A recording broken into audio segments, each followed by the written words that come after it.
today we're going to talk about the consequences of running from the cops. If you get caught, obviously, if you get away, the consequences are you have to paint your bike and probably lay low for a little bit, because if you think they won't go looking for you, you're foolish. But if you do happen to run and don't happen to get away, such as my dumbass self did, then I'm going to let you know what happens. So much pain, I refuse to quit. People leave, but I'm used to it. It's my life, I'm living it. I've been in that prison system, so I know how bad it gets. I done been there, lived in shit. I sold drugs, I lived that shit. So much pain, I refuse to quit. Too many drugs got my mind. So the first consequence of running from the cops and getting caught was I had to deal with a couple very, very angry police officers. You think they would be happy because they just won, man. I don't get what they're so mad about. Like, honestly, I was the one that should be mad, but nah, I'm playing. I knew the cost, man. I'm not one of those to shirk responsibility. It is what it is. But yeah, I had to deal with a whole swarm of very angry officers.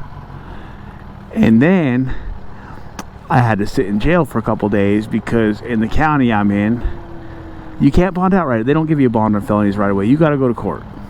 So I had to wait for court, which was miserable because, you know, they're going to put you in the worst spot. County jail sucks.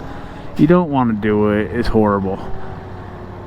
Then I had to pay bond, which is a financial burden, to say the least. And then I had to be on bond, which is a burden because it's stressful. I mean, you never know, man. With law, one thing I've learned, whether you're right or wrong, once you're in their clutches, they can do whatever the F they feel like. They want to revoke your bond or whatever, they can do that. That's their right. So that sucked. I luckily didn't have, you know, electronic monitoring or nothing like that. Don't pull in front of me, buddy, please. Then the next consequence was obviously I wanted a lawyer because it was a felony, and you do not want to see them on a felony, especially not your fifth one, without representation. So I had to drop $10,000 on a lawyer, and that was honestly the roughest part. Like, that was the most expensive part and the hardest part for me, man. I work hard for my money, and again, I'm not shirking responsibility. I did what I did. I knew the cost. So don't think I'm going toward me on this. That's not it. I'm just going to tell it to you from my perspective with no holds barred. See, I could have ended up out there. See the prison? You see it? That could be me sitting there under the guard towers over this whole thing. It was my fifth felony. I am actually quite blessed to be on probation.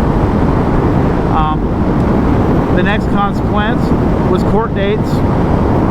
They're never fun. They're stressful, man. And I don't know about y'all, but because I've been locked up so much, dealt with so many legal issues, I legit have PTSD from court.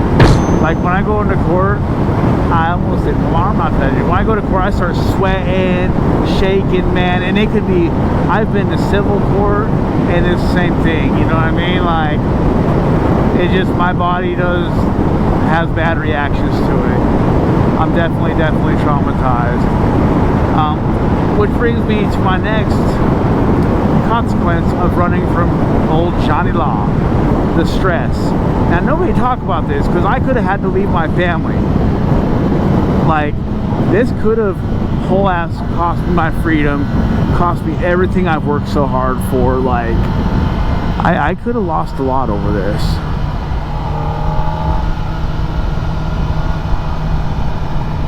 It's not often you get nice corners like that. Sorry, I lost my focus. I'm in Texas. That was a good one. Especially considering I have a backpack with me. For the uninformed, backpack would be my lovely wife on the back seat. But consequences. Let me think. There's more. I just lost my train of thought. That was a beautiful corner. I was just loving life. The next consequence would be when I had to So I'll tell a little bit of the story to get to the consequence. So I go to I finally get a court date. So that's when you wait and you wait and you wait, and then they finally give you a court date. Like, it was months later, and I'm like, okay. And I've never really dealt with Texas. I know how Wyoming works. That your first court date usually ain't nothing, you know what I mean? So I go in there. First, my lawyer is nowhere to be had. And finally someone comes out and asks me this, that, and the third. And I'm like, yeah, you know, I'm waiting on my lawyer. Well, he'd been around the way, so we went and found him. And he tells me, hey, they want 3 years. And that's what they want to give you 3 years. And he's like, well, I think I can talk him down to 2.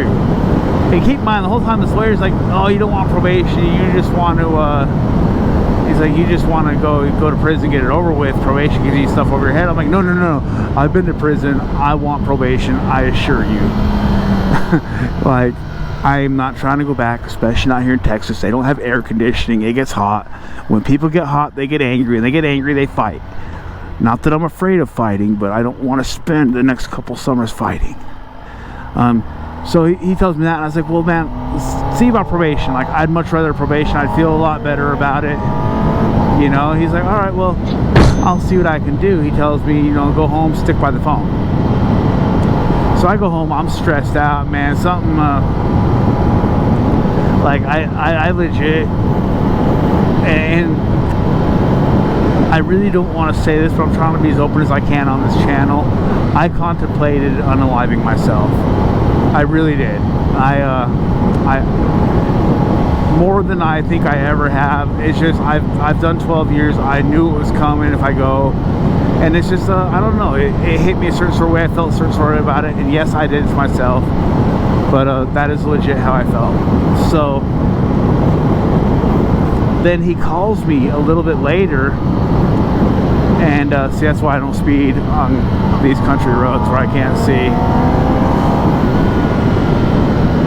So he calls me a little bit later. He's like, hey, they accept. He's like, where are you at? He's like, my house.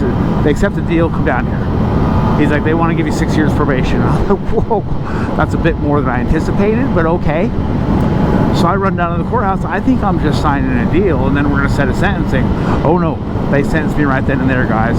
I mean, they just put it on me. Boom, boom, boom. Had me special court hearing and all that. Man, I was like, wow. Had probation there and all that, man. I felt like I was actually the last one at the party on this whole deal.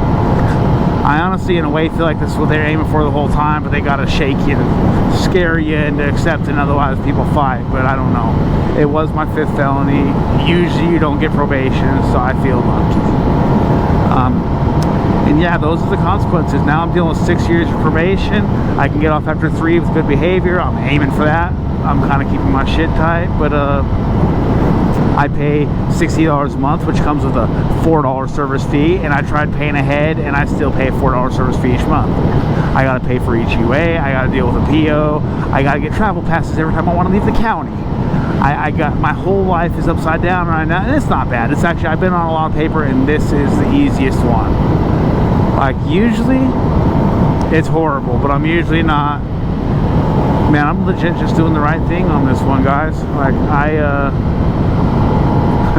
yeah, I'm not trying to mess around, man. And as I said numerous times, I'm not playing the victim role, guys. I just want to let you know, for all you guys out there who think it's cute, who think it's fun, yeah, you'll get away a bunch of times. Hell, I did. Hell, I got away when I ran. But they do go looking for you. And there's people around. I ride with people all the time. Like, oh, I run for the cops pretty much every time you see them. I ride for the cops. And I honestly don't believe them, because they never change the color of their bike. And they don't change up anything they do. And the cops, you think they ain't looking for you after that? It is a felony. You know how much money they get for a felony? At the end of the day, the police force is just basically a mob to extort us out of money. They don't really keep the community safe anymore. The Supreme Court ruled that they have no obligation to protect us. So I don't believe for a second they're here for us, and their actions prove it. When someone tried to rob my garage, they didn't even investigate. But if I do something to slight them, oh, they were on that. So yeah, those were the consequences of my actions. That's what I'm dealing with. I recommend, unless you're really about that life, you just pull over, man. It ain't cute, it ain't funny, it ain't none of that. And that's my story, y'all.